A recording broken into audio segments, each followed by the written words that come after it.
Aloha, and welcome to our 7th annual session. What we've been doing for 7 years now is coordinating a monthly forum focusing on the themes of human rights and sustainability. And in these 7 years that we're launching right now, what we're hoping is that we can continue the inter-island conversation and, more importantly, promoting positive social change here in Hawaii.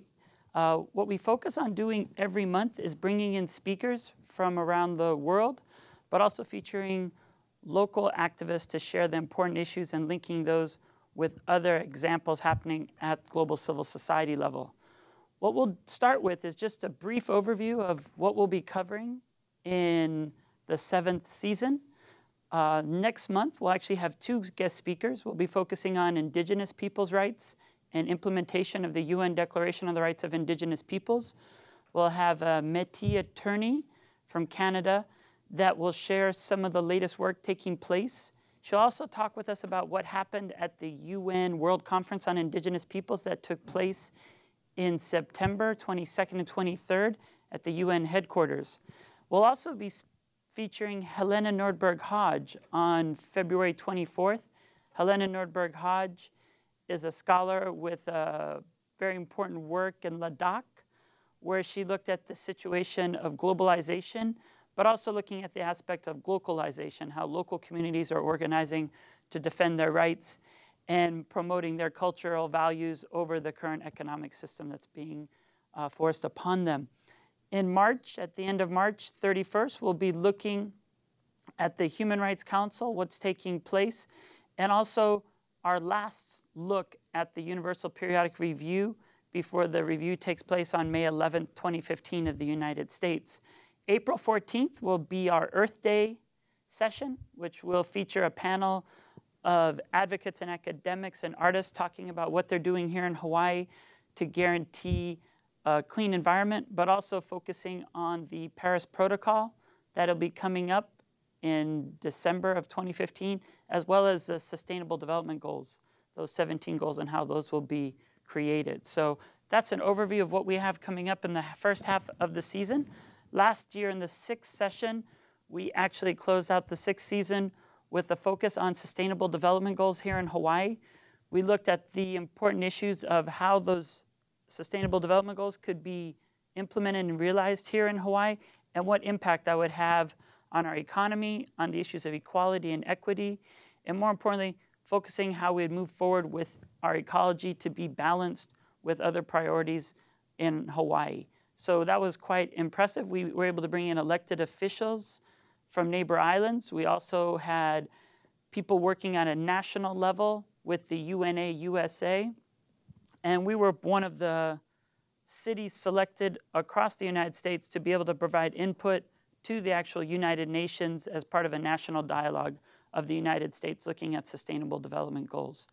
2015 is a very important year. As I alluded to earlier, one of the most important issues focusing on environment is the Sustainable Development Goals that will be adopted officially in September of 2015 at the UN General Assembly. But they already kicked off the final round of negotiations last week from the 19th through the 21st. In that 19th through the 21st, they were focusing on the important issue of looking at those 17 to decide if they should eliminate any, if they should mainstream others, and more importantly, begin to lay out the process for how they'll work forward for these negotiations in this final round between now and January until September. The other issue that was also important that began focus was the Paris Protocol. There'll be a meeting next month in February in Geneva and another one in June, but they'll negotiate this important treaty. And this Paris Protocol will focus on carbon. They'll be looking at the issue of trying to keep it at least below 2, but many countries from the Pacific are still hoping below 1.5 degrees. And another important feature of the Paris Protocol, of course, will be looking at the issue of adaptation. And many Pacific islands are focusing on the issue of adaptation, and our own Hokulea is traveling around Oceania in this part, but will also go throughout the entire world to talk about Malama Honua and sharing the different models of adaptation of what people have been doing around the world. What we're going to focus on today is a handful of important issues. The first one we thought we would actually look at is the World Economic Forum. The World Economic Forum is a gathering in Davos, Switzerland, where they bring world leaders over to discuss some of the important issues. And what we have is just a couple of short films, none over a minute, where different people share and discuss the issues that they think are absolutely important and vital. So we're going to look at that one here on what we need to look at. The first one we're going to look at is Kofi Annan. Welcome to this debate this morning, a debate in which I hope... Let's see here, let me just renew that real quick. These videos right here on the top 10 videos were focused in featuring some of the important things, but we decided to come up with just the shortest clip on the issues that we feel were quite important. There was a big announcement by Al Gore and Pharrell about the climate change concerts. They're planning a series of climate change concerts, 100 concerts in different cities around the world. But also equally significant and important is it's on the 18th of June, just 10 days before the final round of negotiations, when they'll have another climate change summit in New York. So we'll look at that. But here's some other issues on shared prosperity with This fight is not going to be decided on the battlefield. The outcome is going to be determined in classrooms, workplaces, houses of worship, community centers, urban street corners, in the perceptions and the thoughts of individuals and the ways in which those perceptions are created. It will be determined by our success in creating prosperity that is widely shared. So we thought that was quite an important one because the U.S. in the past and in many of our years when we started these seasons of human rights and sustainability, campus community dialogues, that wasn't always quite the focus of the United States. Things were focused more with war, more with weapons, and we're pleased that we're focusing on what the civil society has been demanding of more words and, more importantly, wonderment of what could be possible in this world as opposed to a position of fear and hatred. We're focusing more on freedom and hope. Another important issue, though, is definitely Kofi Annan, and he's been focusing on the issue of Ebola and trying to get the world to respond sooner. We think this is a great short clip from former Secretary General Kofi Annan. Shouldn't we today be thinking of how do we ensure that when the next pandemic hits, I don't care what the name is, we'll be able to tackle it professionally, be able to research it, look for a treatment, and be ready next time it comes around. I think on Ebola, we have failed that test. Quite a strong statement from the former Secretary General, because as many people know, there was not immediate action. Many countries didn't do enough when action was required, and now, of course, we're looking at what should be done, which is really good. Instead of focusing on the past, it's looking at the future of what could happen. But it's also still realizing how many millions have passed away, and more importantly, what we need to do about that. Here is an example from Al Gore's presentation. The atmosphere, when seen edge on, is a very thin layer around the Earth. And we are now putting into that thin layer of atmosphere 110 million tons of global warming pollution, principally CO2, every 24 hours. Quite a stunning statistic when we look at that, and that, of course, is why we started off today discussing the importance of what needs to be done regarding the important issue of climate change and carbon. And we thought we'd focus two more issues here. Sheryl Sandberg from Facebook. So our agenda as Facebook at Davos this year is really two things, which is connectivity and jobs. As we think about the fact that only 40% of people in the world are currently connected to data, we see so much more opportunity for people to get more voice, for people to get more access, for economic opportunity, and importantly, for equality. So that's one of the reasons why we decided to coordinate between the islands this way, so we don't have to purchase tickets to go every month, but more important that we can still communicate and talk back and forth. And also being able to show films like this. But then you'll see in the second half of our start here of the 7th season, we're going to be looking at the Universal Periodic Review of the United States and different ways that we'll be able to connect across the country to make sure that we get an agenda that focuses on what the people want, to make sure our politicians listen to where we should go. The last one, of course, is little star power for Pharrell Williams, and he's going to be the main artist that will be assisting Al Gore with the campaign. We literally are going to have humanity harmonized all at once. And I am very, very, very happy and proud to be a part of this, this moment for our species. So you could see there, it's actually Pharrell Williams with Kevin Wall was on the right. He was the creator of the first Live Earth concert when they attempted that. So it was quite valuable to see what they've been able to set up and what they're aiming to do. What we're going to focus on for the next part is really the Universal Periodic Review. We're going to focus on the Universal Periodic Review because the Universal Periodic Review of the United States will take place on May 11th, 2015 in the morning in Geneva, Switzerland. So that will be the majority of what we'll cover today. But we're also going to look at the important issue of youth engagement and decision-making at the United Nations. And we'll focus on here in Hawaii, upcoming activities that are taking place with a conference this summer in July.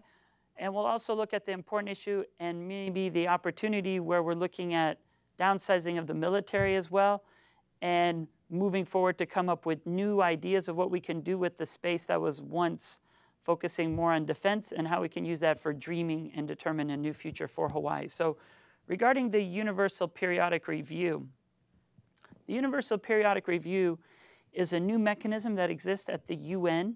It's part of the Human Rights Council that was created. And the focus is that every country in the world, no matter what country, will be examined for 3.5 hours by all of its peers, by all of the member states, at least every 4.5 years. So the Universal Periodic Review did its first cycle from 2008 to 2012. In that cycle, it reviewed every country. Not one single country didn't participate. Countries from as far as Kiribati, Tonga, all came all the way to Geneva to participate and be able to share what they saw were the biggest priorities in their country, but also to listen to their peers about what are the possibilities of how they could improve their human rights record. The United States in the first cycle actually appeared and had a record number of recommendations.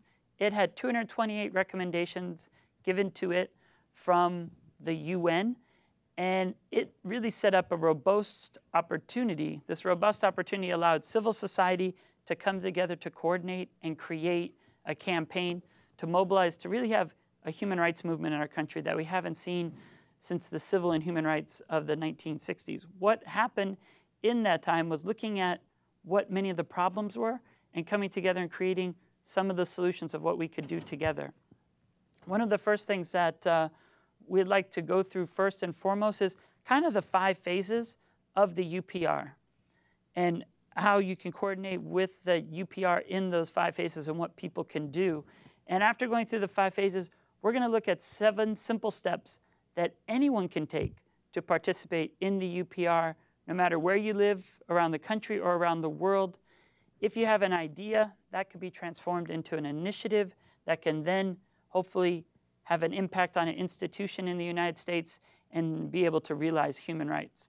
So the first phase that we really began to focus on really over 12 months ago was preparation. In preparation, we actually had small community meetings. We were able to host sessions on specific issues. And what we asked people to do was really share with us what was the important issue they thought should be concentrated on. What we did with that is this also created the important things of working groups.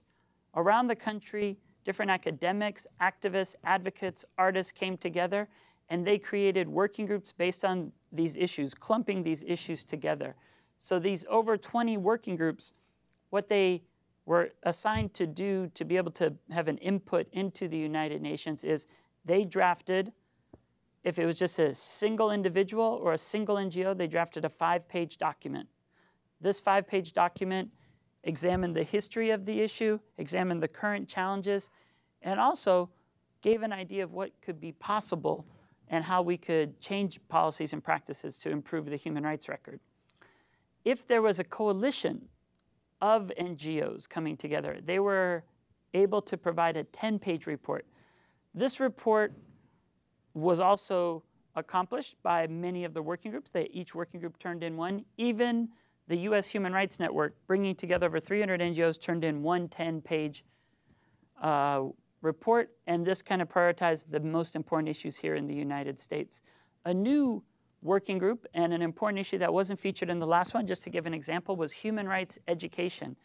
For human rights education, human rights educators, USA, along with different professors, along with different community partners and teachers in high schools, came together and hosted different forums throughout the summer. They met in San Francisco, Washington, D.C., New York, and concluded in Boston in September, where they reviewed the results of those that then really were the essence of the 5-page report.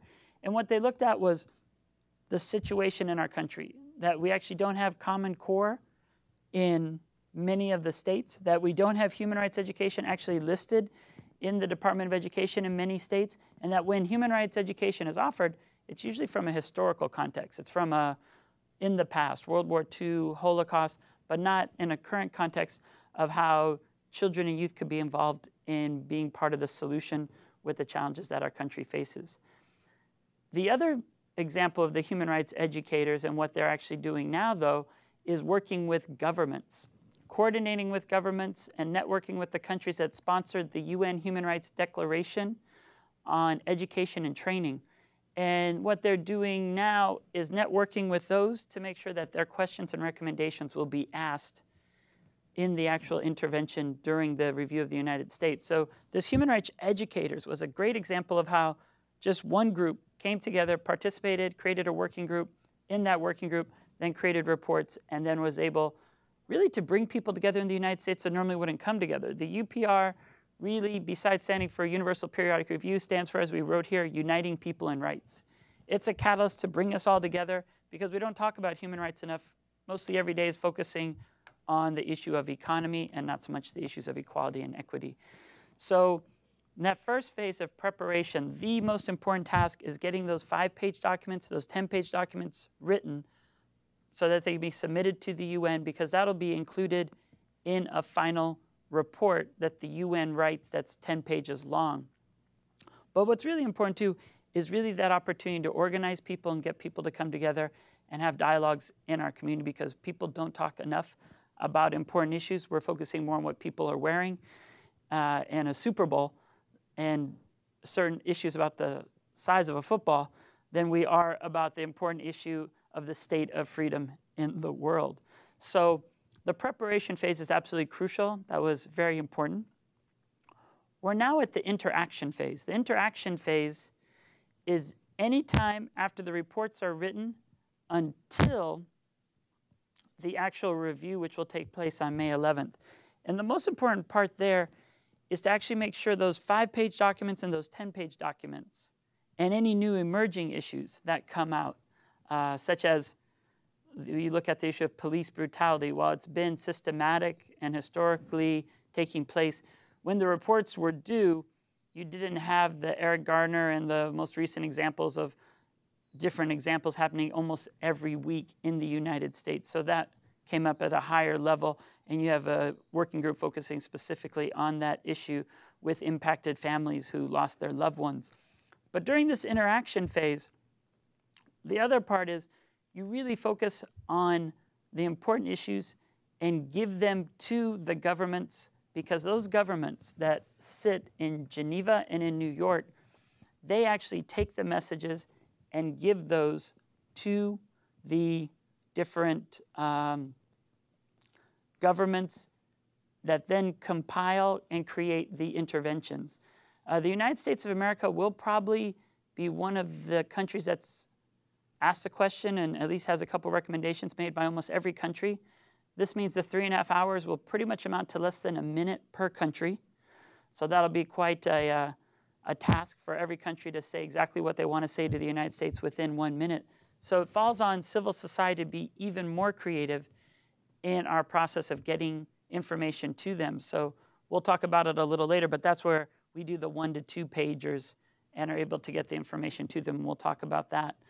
The other aspect of the interaction phase is making sure that the reports, the 10-page report written by the OHCHR based on the NGO reports in civil society, and the 10-page report based on the OHCHR covering any treaty body review, which happened to the United States 3 times in 2014, where reviewed by the Human Rights Committee on our civil and political rights, reviewed by the CERD Committee on racial discrimination in August, and we were reviewed by the Committee Against Torture on torture in November of last year. So they'll take the recommendations from there, compile those, as well as any visits by special rapporteurs and any of the special procedures, as well as any UN agency, which don't operate as much in our country, but anything that they put forward. That'll be another 10-page paper. And those 2 documents, those 20 pages, will also be the essence of what governments will review and be used for this interaction phase. The final piece is a 20-page document written by the US government. Unfortunately, the United States has not turned it in yet. It'll be turned in February 2nd.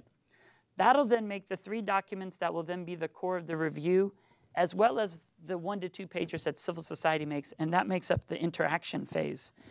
Also during the interaction phase, it's important to organize meetings in your capital. So in Washington, D.C., we'll be having UPR diplomacy dialogues and country consultations, with the morning being dedicated to meeting with those embassies in Washington, D.C., and meeting with the UN missions in New York, and providing them, through a panel, the most important issues and sharing stories by impacted individuals and the chairs of the working groups. The other side, though, is also going to Geneva. So on the ground in Geneva, there's a lot of things that can be done. There's side events. We just did a side event actually last week where we allowed the main speakers on health and human rights to be able to speak directly from Vermont and Philadelphia to ambassadors and the High Commissioner for Human Rights without leaving the country. We Skyped them in to the actual UPR sessions last week, and that allowed them to also begin to highlight some of the important concerns to look at. This will happen again in March. In March, there's the UN Human Rights Council session, and that will definitely happen there in that context. The other thing, though, that's quite important is the UPR pre-session. The UPR pre-session will actually take place in the week of April 7th through 10th. And in that week, all the countries that will be reviewed in the May 4th through the 2-week session will actually get 1 hour each. In that 1 hour, 6 NGOs get to speak for 6 minutes, and the countries that are present at the UPR pre-session, hosted by UPR Info in Geneva, can ask questions and use the hour as best as possible to get a better understanding.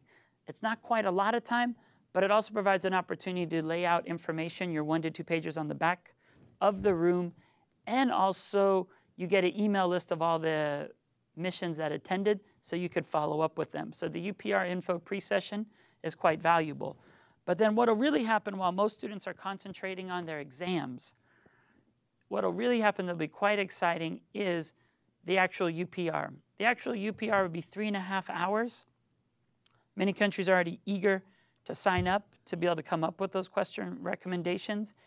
And in that process, what will happen is the United States will start with an opening for probably around 20 minutes to say this is what they feel they've accomplished, this is how they're realizing human rights in our communities and across the country. And then the first wave of countries will be able to ask questions. Then, after probably an hour, the United States will respond for another 20 minutes.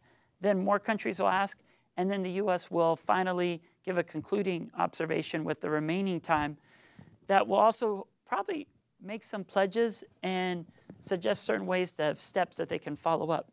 One of the things that the United States does at the UPR, which deserves credit, is the United States actually has a town hall meeting in Geneva. The United States has a town hall meeting in Geneva. Last time, 4 years ago, it was actually 90 minutes. This year we're hoping for 120 minutes. But what happens is you actually have all of the government delegation. Last time it was 30 delegates from all of the agencies. We had Housing and Urban Development, Health and Human Services, Department of Justice, State Department. And what's really important there is you actually meet the actual person involved with preparing policy and who's also responsible to testify before Congress, to come up with new ideas. So from that, you're able to see and begin a relationship that's beyond just complaining, but creating policy together. So this town hall has already been scheduled. It will take place May 11th in the afternoon, and it will be also live webcasts, the same way that the morning session is. So people around the world and people around the United States can actually watch the live webcast. You don't have to go to Geneva. You can watch it there. And also the town hall meeting, there'll be an office in DC where people can participate as well. And then that is really where most people are exhausted and have done everything they possibly could imagine. But that's really where the real work needs to begin. After the consideration and looking at phase 3 of consideration, the real step is important with the adoption and implementation, phase 4 and 5. With adoption, that'll take place in September. Right now, roughly 23rd through the 26th at the UN Human Rights Council session. And what happens there, it's an hour review, and civil society finally gets to speak there. 10 NGOs will be able to speak for 2 minutes each. And the NGOs will be able to, one, either state that there has been improvements, 2, that it's the same situation and nothing's changed, or 3, we hope not too often, that conditions have worsened in the country. And so what we're looking at is how to maintain momentum from that third phase of the consideration in May through the adoption. We all know that summer break. We know that's the time most people want to go to the beach, and especially after the blizzards, everyone probably will not be focusing on human rights and something known as UPR. So what we really are going to do is we're starting a new thing called Rights Riders, the same way that they had Freedom Riders, since it's the 50th anniversary of the March on Selma. And what we're looking at doing with the March Riders and looking at the issue of Freedom Riders and looking at the issue of these Rights Riders is the Rights Riders will be college students and high school students and community groups. They will take the recommendations that were given. We're pretty sure there'll be over 300. And then they translate those recommendations so that it's regular, common, conversational language, and then organize campaigns to ensure that the U.S. actually does accept those recommendations in September, but more importantly, actually takes action. One example of this was the UN Declaration on the Rights of Indigenous People. The UN Declaration on the Rights of Indigenous Peoples is a really important instrument. The Declaration on the Rights of Indigenous Peoples is 46 articles, and at the time of the first review of the United States, we were the only country to not accept this important declaration.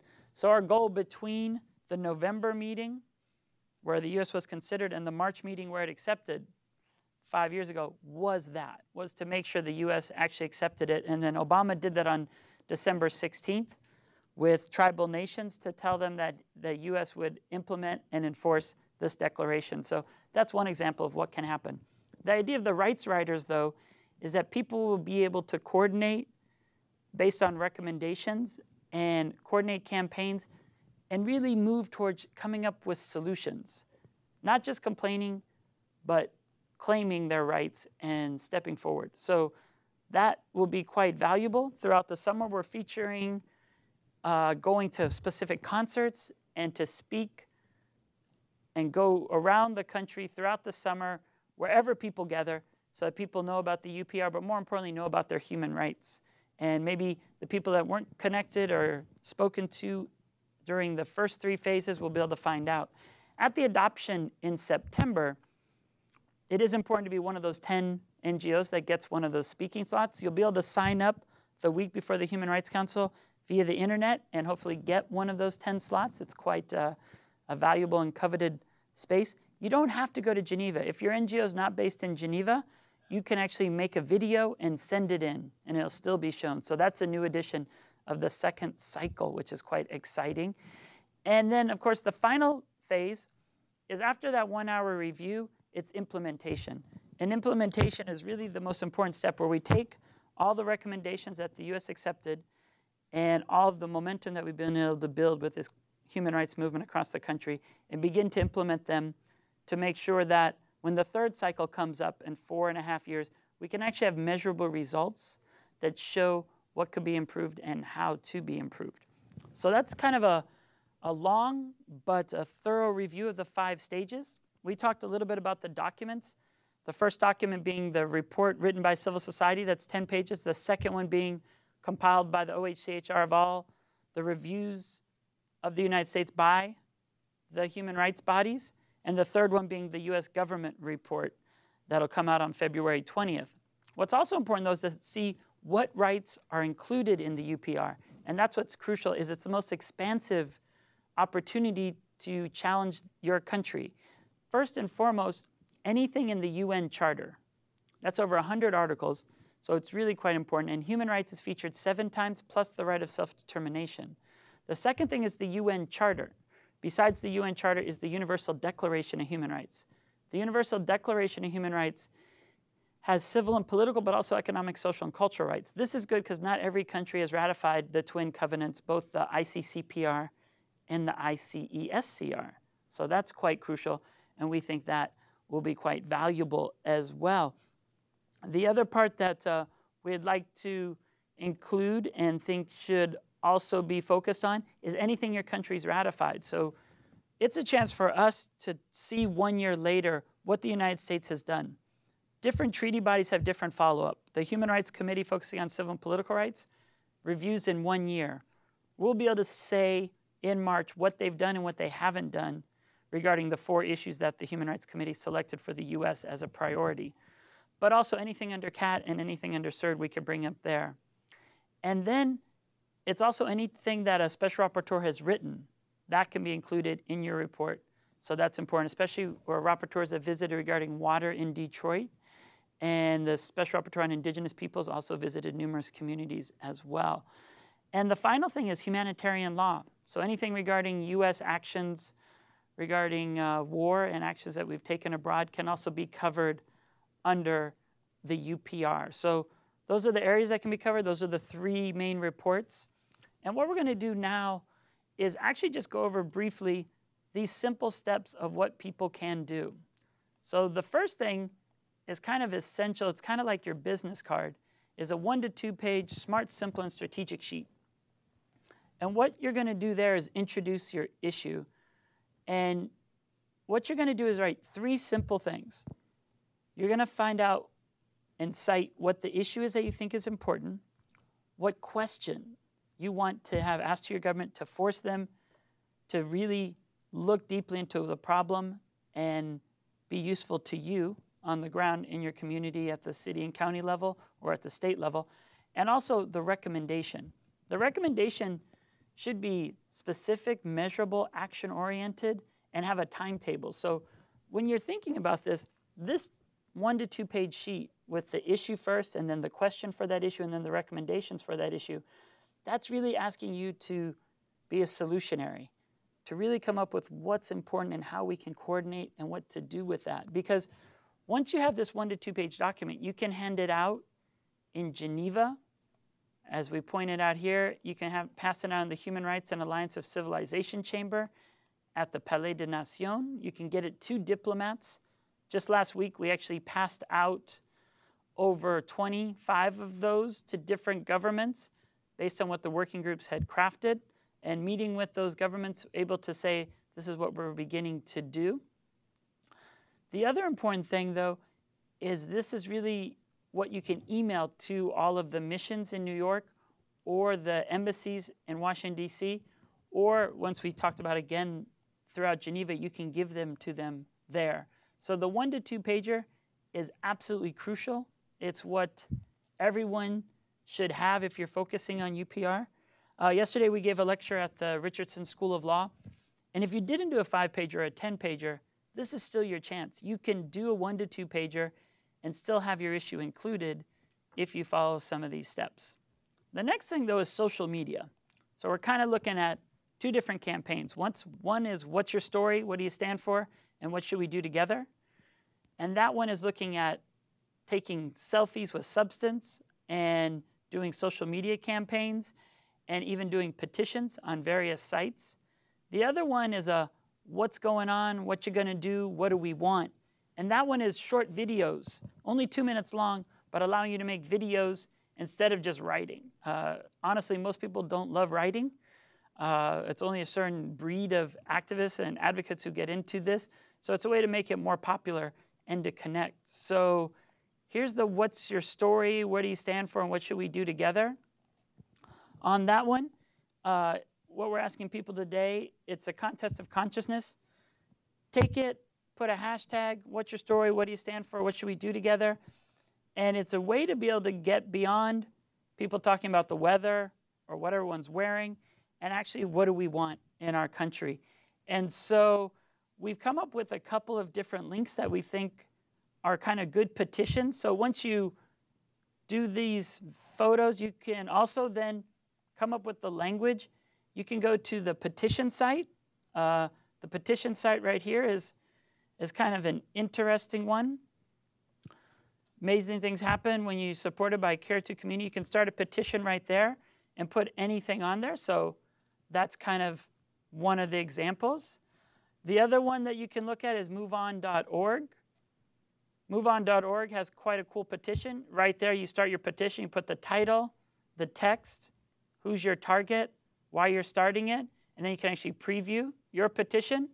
So Move On is a great one as well. You can see how many signatures you can get. Another exciting one is Avaz. Avaz is getting more and more publicity for the work that it's doing. But here it is. It's one of the largest and most effective online campaigning community for change. You can just sign up there and create your petition and tell people to go and sign your site and use it as a powerful tool. And another one is Credo. I don't know if people have used that, but they're also a company connected to cell phones that ask people a lot of questions. So they look at the issue of a lot of things you can see here, but you can generate anything you want there. Of course, the Keystone Pipeline is kind of a big one. And Federal Reserve, net neutrality, kind of big there. And you can just you just go there to start a campaign today. And this is simply how you can start your own petition there. Kind of exciting. You got the petition title, who you're petitioning, what do you want them to do, why it's important. Then you also have categories. If you look there, you've got everything from civil rights to women's rights. And you can also note if it's a national or global campaign there as well. So those are a handful, but there's one more I think that's quite important. Let me see if I can bring that up. Yes, we've got change.org. So change.org is also quite valuable. Kind of similar. You can see the pattern. You start the petition, you preview it, you publish it, and then you can share it. They do a good job at linking up with even being able to add a photo or a video, and text is also crucial to combine those. So that's change. One of the things we're also looking at, though, with these contests is direct democracy. And not every country can be Estonia, of course, but if you're looking at direct democracy, one exciting thing here is the White House. The White House has a new feature so far called We the People, Your Voice in Our Government. And it's not as good as Estonia where you get so many signatures and they introduce a law. But what happens, you can see here, is you can open petitions related and see if any of them are close to yours. If it's not, you can create your own petition. And 3, if we get a certain number of signatures, you reach that threshold, people are actually called into the White House for actual meetings, and they're able to see if their issue can actually go forward from there. So that's just one example of looking at some of the things that you can do with the simple things of simple logo of what's your story, what do you stand for, and what should we do together. The next phase is videos. And that's what's going on, what you're going to do, and what do we want. So in that, it's building on the success of the first cycle of the UPR. And what we actually did there was create a Testify campaign. With the Testify campaign, we can show this briefly. It allowed everyday people to make short films about what's going on in their community, and then we had a contest, and the winner of the contest actually got to go to Geneva to speak and give testimony. So we're going to show this short film. It's 13, but it just goes over this.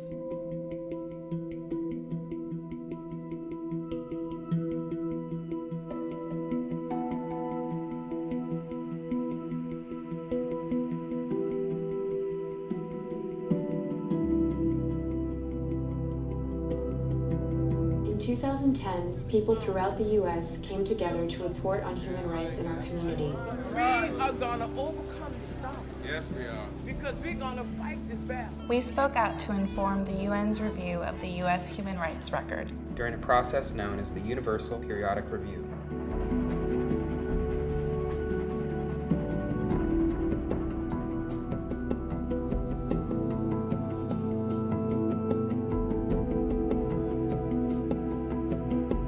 We wrote reports to the UN, spoke with government officials, and we submitted video testimony.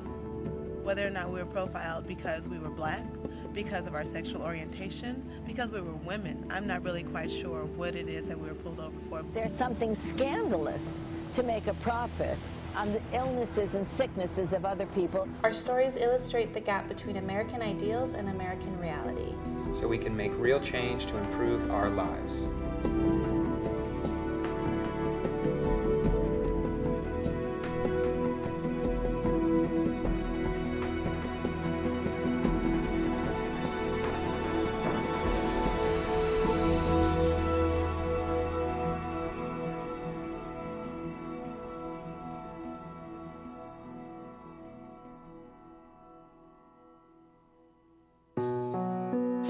Tonight, there is anger here in New York City over 5 police officers firing 50 rounds into a car last weekend, killing 1 man, wounding 2 others. The victims were Black and unarmed. I'm already scared in New York.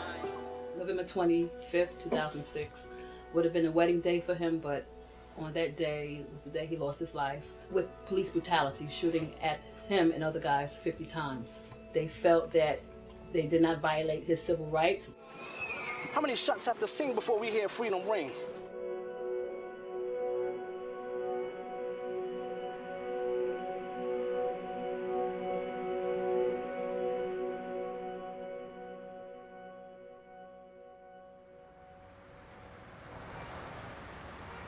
What's happening in Detroit is a subsection of what's happening in the United States. New York, Philadelphia, Atlanta, New Orleans, Seattle, Washington, San Antonio. Many of the people that have died, the 300 funerals that we've gone to, many of them have started with the profiling in terms of who the person happens to be. This young lady here was shot in an altercation with the police, and this young man here was a father. Had 4 children. Was just walking home and was stopped by the police. He never made it home. It gets to the heart of the thing that this is really about the question of humanity.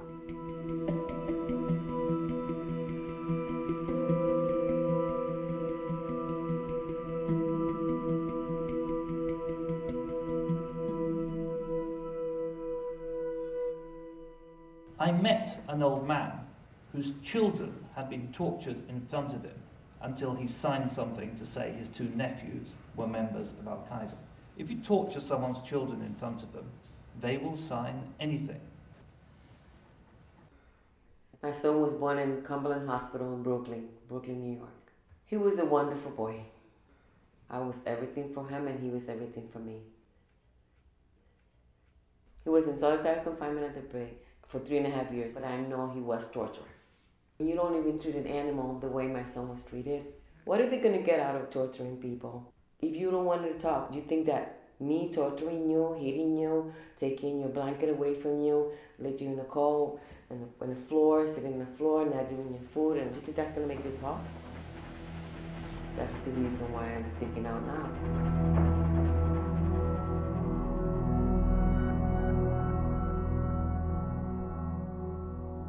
Yo venía de mi cita de cuidado prenatal y nomás de repente el policía prendió las luces. The preference for law enforcement in Tennessee is to give a person without a driver's license a citation.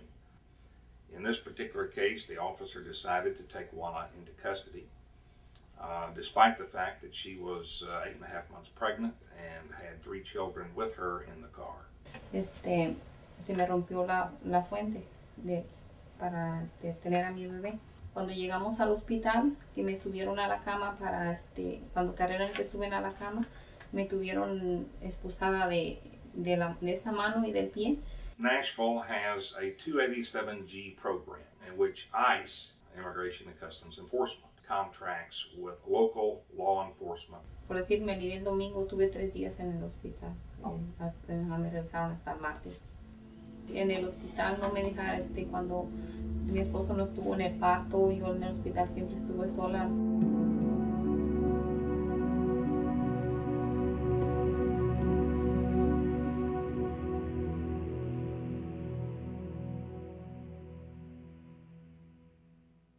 Nosotros, los trabajadores del campo, vivimos una de las peores situaciones dentro de este país. Y como también lo puede ver la gente, que es recibir salarios bajos, estar trabajando 10, 12 horas, estar aguantando el intenso calor, el estar expuesto siempre a una situación donde tarde o temprano a uno le van a gritar, lo van a pegar, lo van a tener a uno bajo lo que es la esclavitud.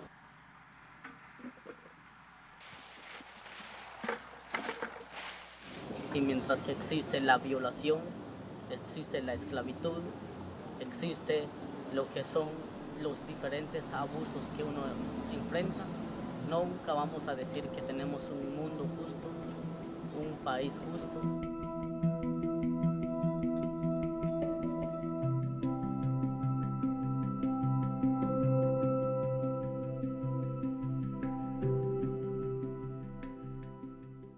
Hundreds of people wearing bright red T-shirts proclaiming that health care is a human right crammed into a large meeting room at the State House. It's a basic human right to be able to get health care.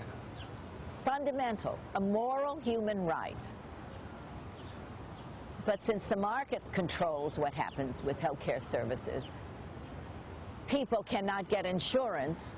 I can't afford treatment if it is serious. If I go and find out that this is cancer, I've essentially bankrupted my family.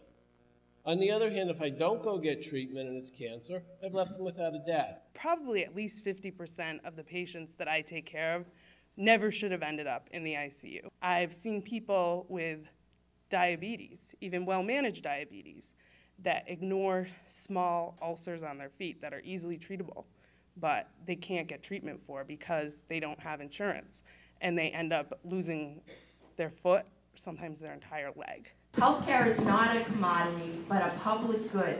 We look at our schools as a public good, our police departments, our fire departments. Why is it that we can't look at healthcare in the same way?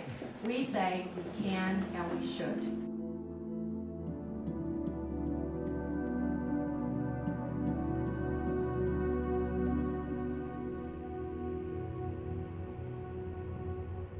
I think some people will say or would argue that the saddest day in New Orleans history was the day that the levees broke after Katrina came close to the city. But I'd argue that perhaps the real saddest day was the day that the city council voted to demolish public housing in the city.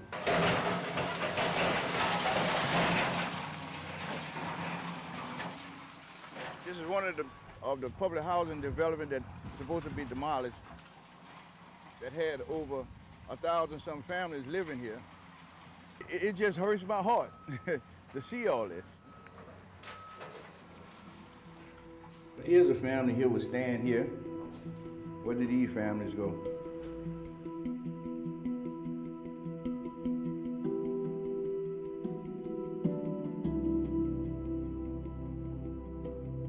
The problem with what happened with public housing post-Katrina was this. All public housing residents in New Orleans were forcibly told to leave their apartments. They did not have a choice. We have huge contracts that have been let for demolition of housing. So if the money's there to demolish, not to rehab, you're going to demolish. The action follows the dollars.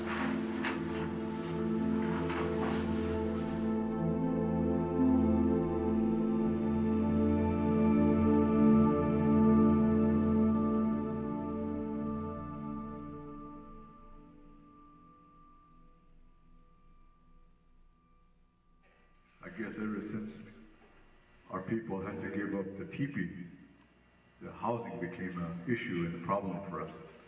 It's not enough, never enough housing for our people. We have a certain unique legal and political relationship because of treaties.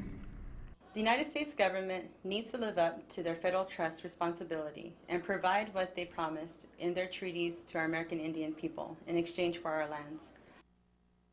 As their council representative, I feel very frustrated because these are human beings living out there, you know, in this real bad living condition. There are people out there with no electricity, no running water. Their houses are run down. This is a problem, and it needs to stop.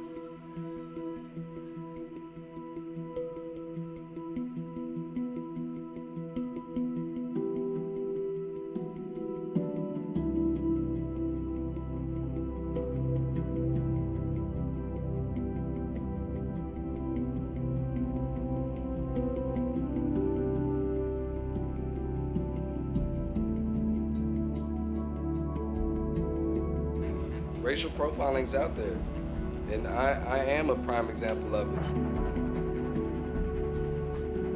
There must be means of holding government accountable for failing to meet human rights standards.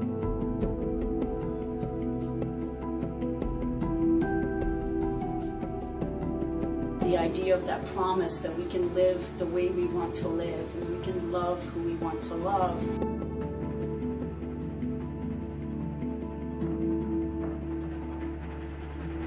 Face-to-face, grassroots organizing is the only way we can ever leverage enough power to beat their money.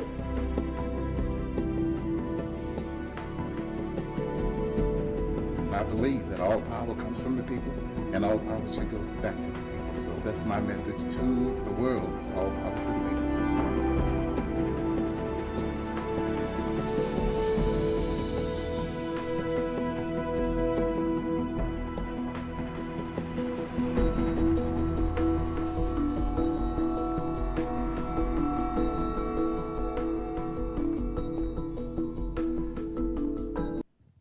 So that was kind of a good review of some of the issues we brought up in 2010, but also an idea of the videos that people can make, and we just wanted to discuss that. What we're doing is kind of 3 contests. The first one is What's Going On? That's kind of in the spirit of the song of Marvin Gaye. And what we're looking at with the What's Going On is to get people to kind of think, what's going on in your community? What do you want to share?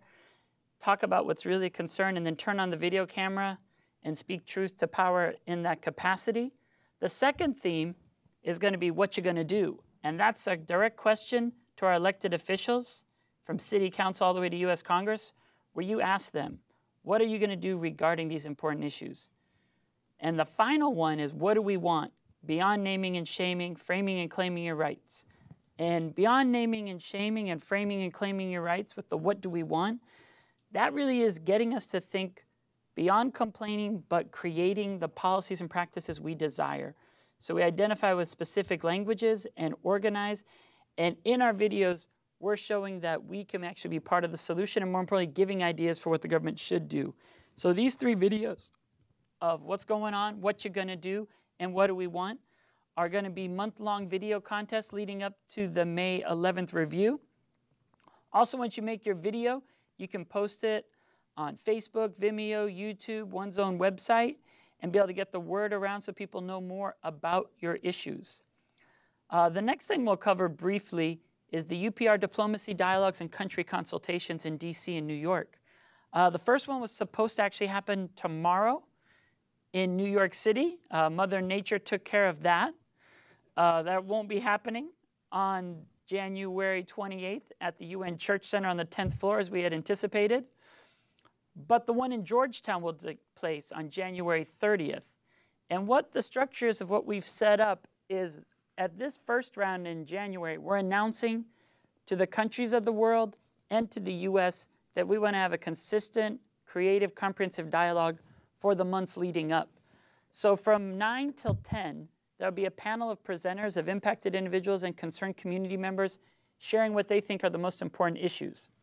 Then from 10 till 12, the people can ask questions from the audience, just like people can ask questions in this format, and discuss on a deeper level the questions and recommendations that should be proposed. And then what's really important, though, is from there, that kind of gives the essence of what can be brought up in Geneva on May 11th. But what's really important also is to meet with your own government, and governments don't meet often enough. So there'll be a lunch break, but then from 1 to 3 at every session, there'll be a meeting with the government where we can share a little bit of what was discussed in the morning.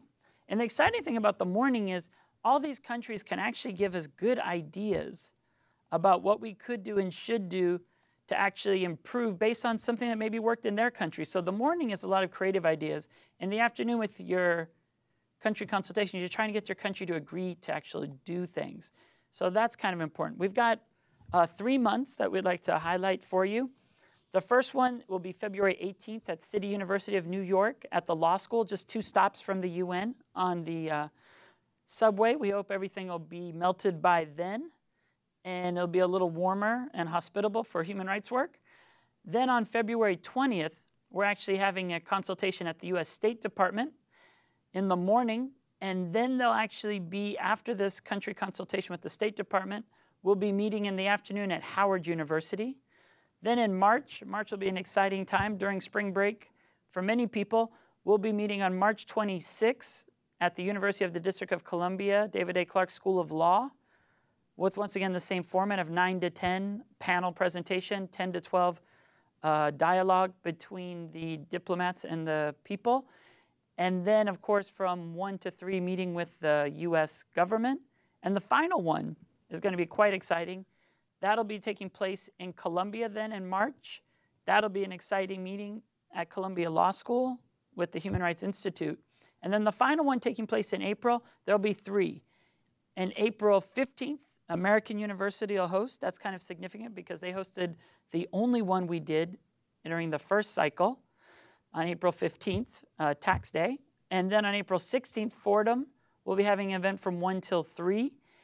But the final event we think is quite exciting. It's actually at the Roosevelt House where Hunter College is, where they have a human rights program. And at that historic Roosevelt House where Roosevelt actually talked about a second Bill of Rights, talking about economic, social, and cultural rights. At that event from 9 to 10, we will have impacted individuals and concerned community members and working groups from the U.S. Human Rights Network speaking. And then 10 till 12, we'll have the diplomacy dialogue. But then in the afternoon, we have our final meeting with the U.S. government before we go to Geneva, and that will be on April 17th from 1 o'clock to 3 o'clock. And so those are some of those things. The final quick things we want to talk about just briefly before we have the presentation about youth is a guide for Geneva to generate realization of rights on the ground.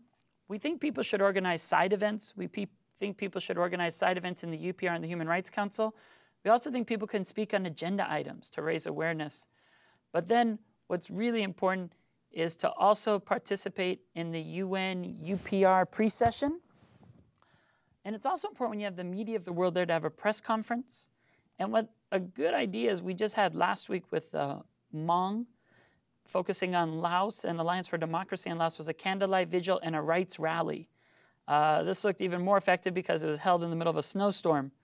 Those are quite valuable to generate enthusiasm and awareness and bring people together. The town hall meeting, if you can get your government to agree to it, is fine. And then definitely the UN Human Rights Council session that happens in between the consideration adoption is crucial, and then to be one of the 10 speakers. And finally, the midterm evaluations. One thing we want to talk about as well is the idea of creating a grade or a report card. We think we should have a report card that we can actually grade the U.S. human rights record. So it'd be taking ideas basically from each different treaty body review and coming up with the core important issues and then grading our government this way. It's a good way to have a discussion and everybody understands the difference between an F, a C, and an A, and it kind of shows how human rights is happening. The other two exciting ideas, the last things we'll talk about, is we're publishing a book, and we're collecting the specific recommendations from people all across the country. Ralph Nader on consumer issues, Cornel West on race. All the different people will be speaking and sharing with us their ideas, and we think that's kind of important. And we're also going to do concerts with local bands. Ozo Motley in LA, Snoop Dogg in Long Beach, Jack Johnson in Hawaii, The Roots in Philadelphia, Tom Morello wherever he wants to play. And the idea there is to have these concerts where we'll be passing out these new books that are only 1 to 2 pages, but it's really a recipe book on how we can change our country and make the country a better place. And the last thing is we're doing really fireside chats of freedom or National Human Rights digital town halls. And those will be once a month, and it'll just be on Google Hangout, but we'll have different speakers, really the people making the difference on the ground in our democracy, talking about an important issue and just letting people have a discussion with them. So we thank you for going through all these different ways that you can participate and be engaged with human rights in the United States in this very vital second cycle of the UPR.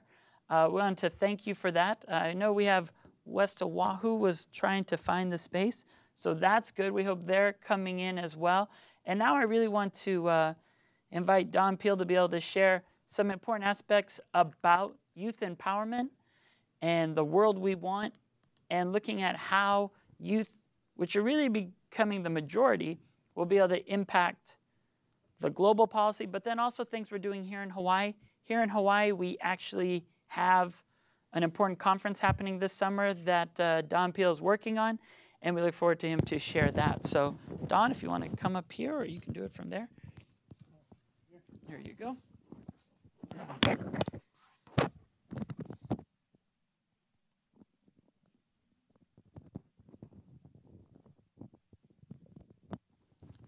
Thanks, Joshua. That was a lot of information. I'm just wondering, makeup. How's that? Does that work? Okay. I'm just wondering, how do people actually get in all that information? Is there someplace they can go to actually see those links, etc.? Yes, there's actually, it'll be on the U.S. Human Rights Network as well as USA UPR 2015. So those are 2 places that people can locate that information. And we're also going to meet with the UNA USA National Office in D.C. this week and see how much of that they can put up on their website so local chapters can also participate. Great. Thanks, Joshua. The United Nations actually came out with a report that came out actually late last year, 2014, on the power of 1.8 billion. And what they're referring to is the 1.8 billion youth between the ages of 10 and 24. That's a demographic that does have a lot of power, and that's what we'd like to tap into is the ideas of the youth. And what I'd like to do is just sort of start off 3 videos on talking about ECOSOC, which is the economic part of United Nations. And just to give you an idea of what this is leading up to.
I want to suggest today that we are at a turning point.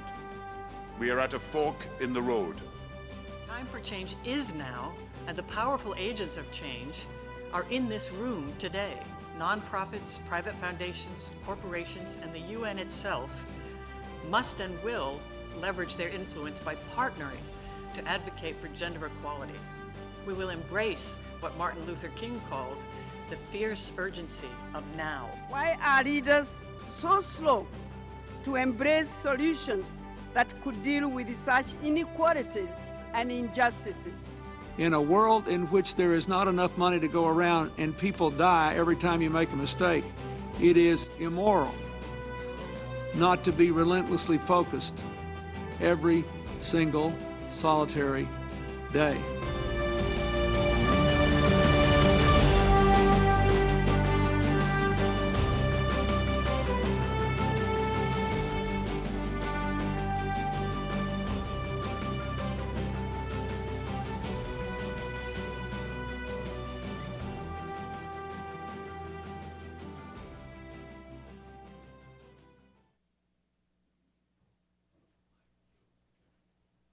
Dear friends of the United Nations, at this time of multiple crises, the United Nations is needed more than ever.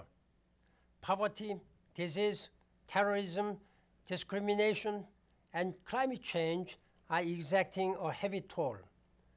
Millions of people suffer from exploitative and unsafe working conditions. The global economy remains an uneven playing field. The United Nations was founded to end such assault on human dignity and lead the way to a better future. There have been painful setbacks, and there is much work ahead. But we can take heart from our achievements in advancing peace, human rights, and human dignity. The UN Millennium Development Goals have inspired the most successful anti-poverty campaign ever.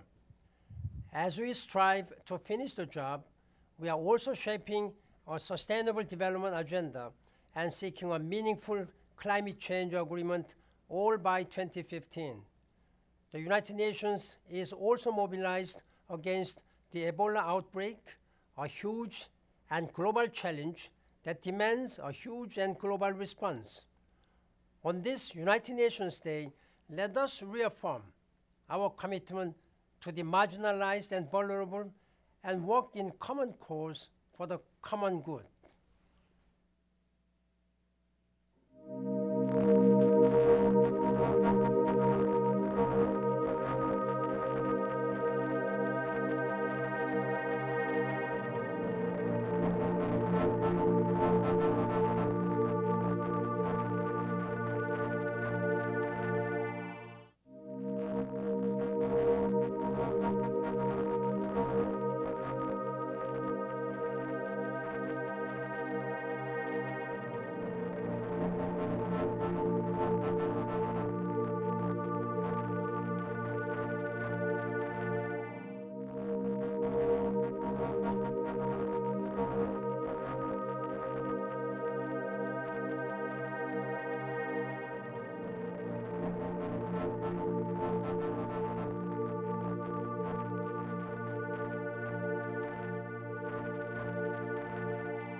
العالم اللي نفسي فيه هو العالم اللي كل واحد فيه يحس فعلا انه قادر يغير وما يستناش انه يشوف التغيير حواليه عشان يبدا بنفسه. اللي بنشوفه في 2015 ان حقوقنا تتوقف من كونها احلام. العالم اللي حابه نشوفه في 2015 هو عالم بدون حروب ومجازر انسانيه. Posle 2015. je svijet gdje će naše različitosti konačno postati naša snaga. სამყარო 2015 წლის მერე მინდა იყოს ადგილი, სადაც ყველა ახალგაზრდა შეიძლება განათლების მიღება და ისინი იგრძნობენ, რომ ამ მსოფლიოს აქტიური მოქალაქეები არიან. العالم الذي أريد هو أن تتوقف عمالة الأطفال. أتمنى أريد وأصر على أن يتمتع كل أطفال العالم بحقوقهم التي تمنحها لهم الطبيعة والاتفاقية الدولية. El mundo que yo quiero después del 2015 es un mundo en el cual los jóvenes, especialmente las mujeres jóvenes, participen en los procesos de toma de decisiones. In 2015, I want a world where everyone's voices are heard and respected, regardless of the labels put on us by society. Bizler sadece geleceğin liderleri değil, bugünün de ortaklarıyız. Ne istediğimizi biliyoruz. Gel ve birlikte yapalım.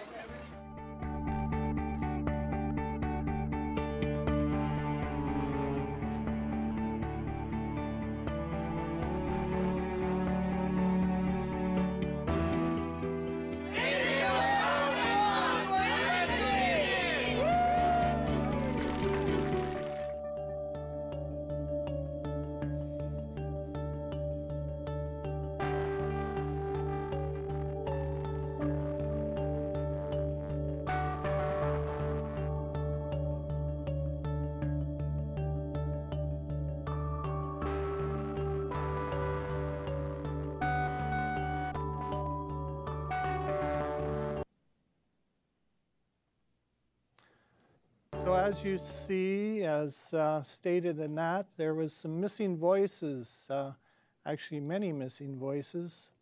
So this is the opportunity we want to actually take control of and start to engage the civil society. And actually the best part of that would be the youth, as it's pointed out here, typically who have not been engaged in policy development. The three categories that were listed in Agenda 21 in the year's summit were women, children, youth, and indigenous populations. So these are three exciting areas that we can actually make some changes of.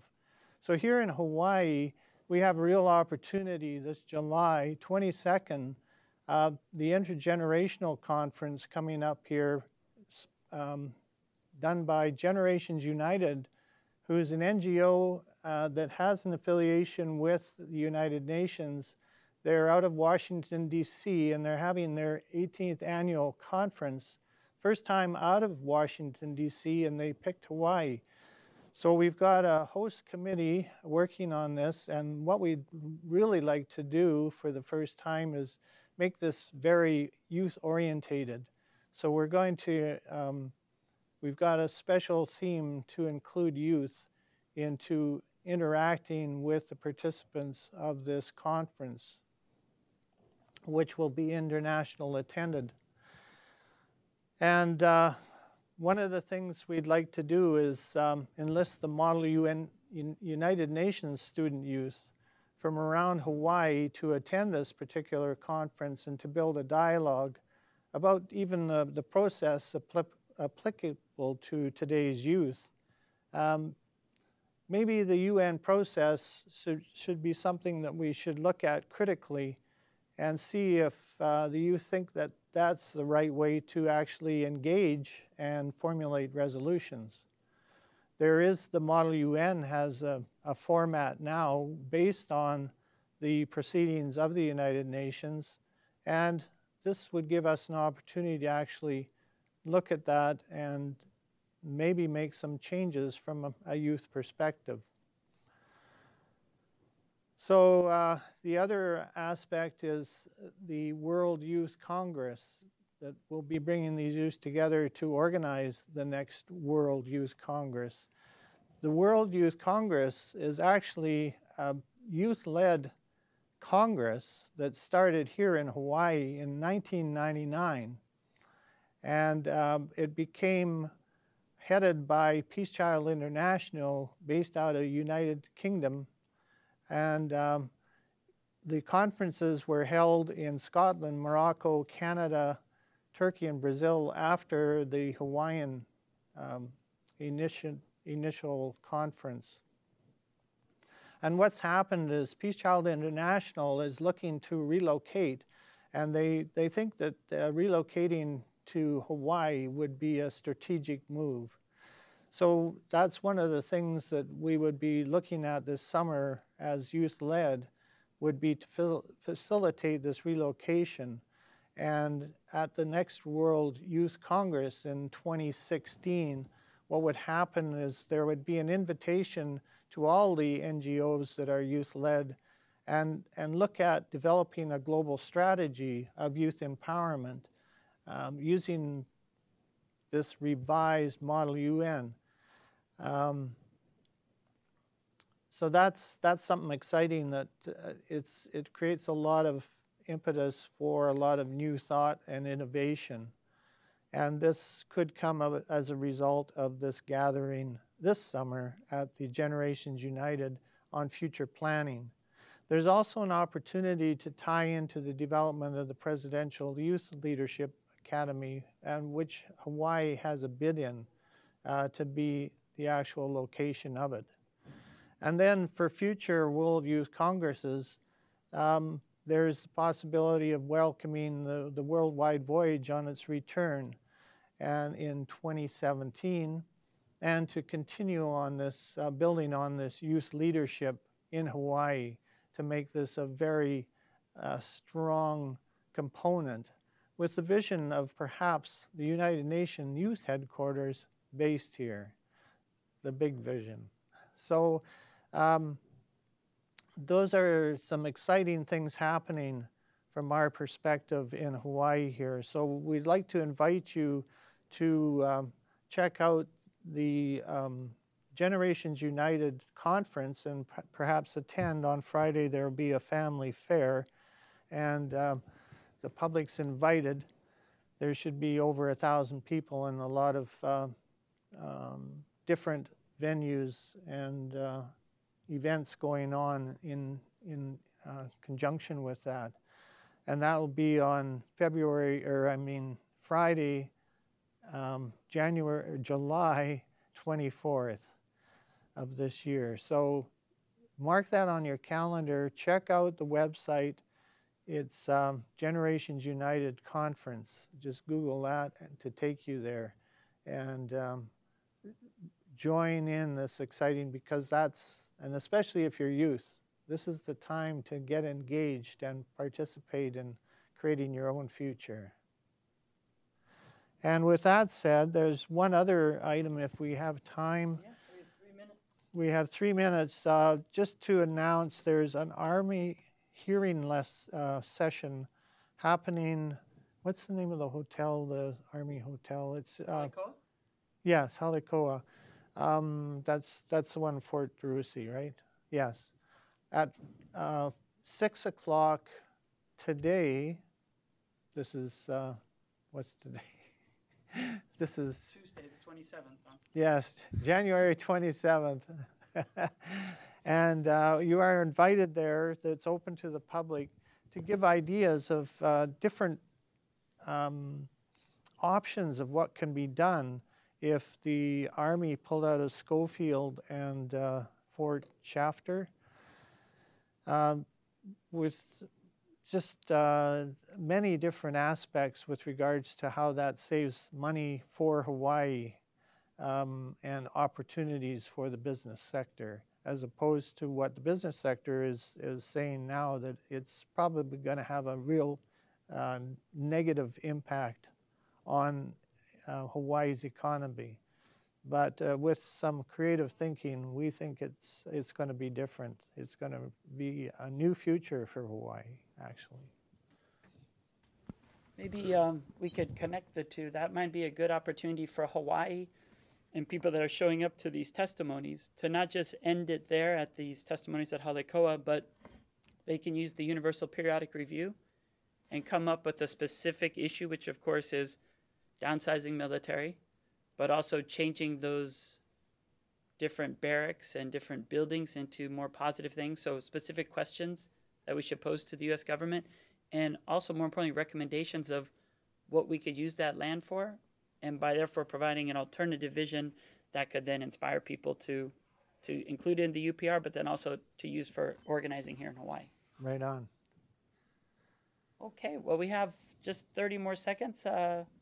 Want to thank Shoko as well. I hope everything's going well with your research here. Thanks for coming back, and we appreciate your presentation last semester on Ryukyu and the important issues there. And it's kind of a common issue as well as Don's bringing up about military and downsizing. It's one of the issues that in Okinawan and Ryukyu they hope would be the same situation there, and that they could be able to allow their culture to flourish. So we'd like to thank everyone for our first session of the 7th season, and we'll see everyone on February 17th with Brenda Gunn from the Métis Nation, as well as Helena Norberg Hodge on the 24th. Aloha, mahalo.